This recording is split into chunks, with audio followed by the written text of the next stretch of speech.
पति अभी नहा ही रहा था कि तभी फोन पर मैसेज टोन बजी। पत्नी मोबाइल के पास में ही खड़ी थी। उसका ध्यान फोन की तरफ गया। उसने सहज ही फोन उठाकर मैसेज पढ़ा। Hi good morning dear. किसी बेबी का मैसेज था। पत्नी सोच में पड़ जाती है कि यह बेबी कौन है। तब तक पति भी नहाकर बाहर आ चुका है। पत्नी उसे किसी बेबी का मैसेज आया है बताती है। पति मुस्कुरा देता है, फोन उठाकर उस मैसेज का रिप्लाई करता है, हे बेबी हाउ आर यू, और अपने काम में लग जाता है। इस रिप्लाई को भी पढ़ती है। अब हर पल पत्नी के दिमाग में यही विचार कौंधता रहता है कि यह बेबी कौन है। शाम को पति घर आता है। पत्नी उससे पूछती है, ये बेबी कौन है। पति जवाब में सिर्फ मुस्कुरा देता है और फिर से अपने काम में लग जाता है। 2-3 दिन बीत जाते हैं। उन विचारों ने अभी तक पत्नी का पीछा नहीं छोड़ा था और फिर से पति के मोबाइल पर फिर एक बार बेबी का मैसेज आता है, आज तो मिलोगे कि नहीं, तुम्हारी बहुत याद आ रही है। इस मैसेज ने आग में घी डालने का काम किया। पत्नी का शक और भी ज्यादा पक्का हो गया। बीच बीच में ऐसे मैसेज का आदान प्रदान होता रहता है और पत्नी के मन में शक की जड़ें और गहरी होती गई। पति पूछने पर भी जवाब में सिर्फ मुस्कुराहट के और कुछ नहीं कहता। यह शक गुस्सा बनकर तब ज्वालामुखी की तरह फट पड़ता है जब एक दिन उसे अपने पति की जेब में सिनेमा की 2 टिकटें मिलती हैं। पत्नी अपने पति से बहुत झगड़ती है। पति उसे समझाने की कोशिश करता है लेकिन वह कोई भी बात सुनने को तैयार नहीं है।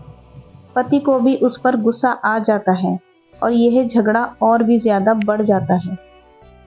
पत्नी का गुस्सा पति से कई गुना ज्यादा है, परंतु वो अपना सारा सामान पैक करती है, एक चिट्ठी लिखती है कि मैं मायके जा रही हूँ हमेशा के लिए, और पति का घर छोड़कर चली जाती है। गुस्सा शांत होने पर जब पति घर आता है तो चिट्ठी पढ़कर उसके होश उड़ जाते हैं।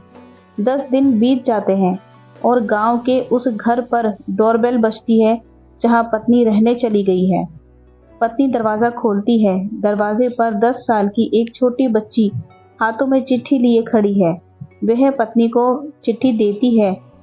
बच्ची से वह चिट्ठी लेकर पत्नी चिट्ठी खोलकर पढ़ती है।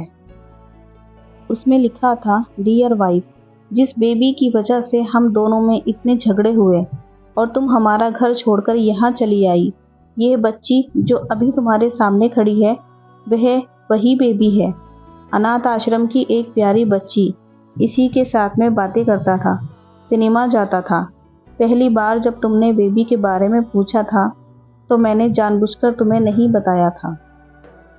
सोचा था थोड़ा मजाक करता हूँ, देखता हूँ कि तुम कैसे रिएक्ट करती हो, लेकिन मैंने ये कभी नहीं सोचा था कि तुम हमारा शक इतना बढ़ जाएगा कि तुम घर ही छोड़ दोगी। हाँ, सबसे ज़रूरी बात, यह जो बेबी है ये किसी और की नहीं बल्कि तुम्हारी ही बेटी है। रुको, अपने आप को संभालो और आगे की बात ध्यान से पढ़ो। हमारी शादी के 2 साल पहले की बात है। तुम अपने कॉलेज के लास्ट ईयर में थी।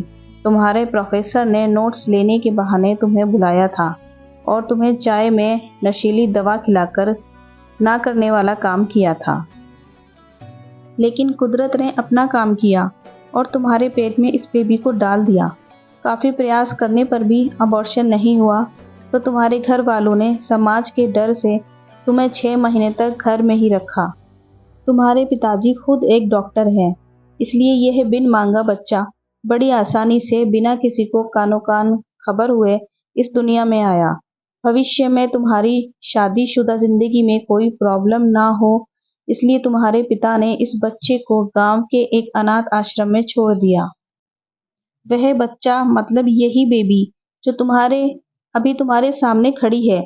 अगर अभी भी विश्वास नहीं हो रहा है तो इस बच्ची के गाल का वो तिल देख लो जो शायद तुमने उसे आखिरी बार रोते हुए देखा होगा, या फिर अपने पिताजी से पूछ लो। पत्नी जल्दी से उस बच्ची को पास में लेकर उसके गालों का तिल देखती है। उसका मन भर आता है, उसकी आंखों में आंसू आ जाते हैं, लेकिन अभी भी चिट्ठी बाकी है, इसलिए वे आगे बढ़ती है। मुझे पता है अभी भी तुम्हारे मन में यह सवाल उठ रहा होगा कि ये सब मुझे कैसे पता। तुम्हें बता दूं कि ये सब तुम्हारे खुद के पिता ने ही अपने मन में उठ रहे पश्चाताप को शांत करने के लिए शादी के 1 महीना पहले मुझसे मिलकर सारी बात मुझे बताई थी। उन्होंने यह भी कहा था कि अगर मैं चाहूं तो शादी से इनकार कर सकता हूं। मैंने तो तुम्हें स्वीकार किया क्योंकि इस पूरी घटना में तुम्हारी भी कोई गलती नहीं थी और हमारी शादी हो गई। तुमने मुझे बहुत प्यार दिया।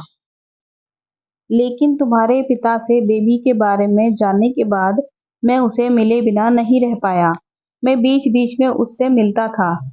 उससे मिलना, उसके साथ समय बिताना मुझे अच्छा लगता था।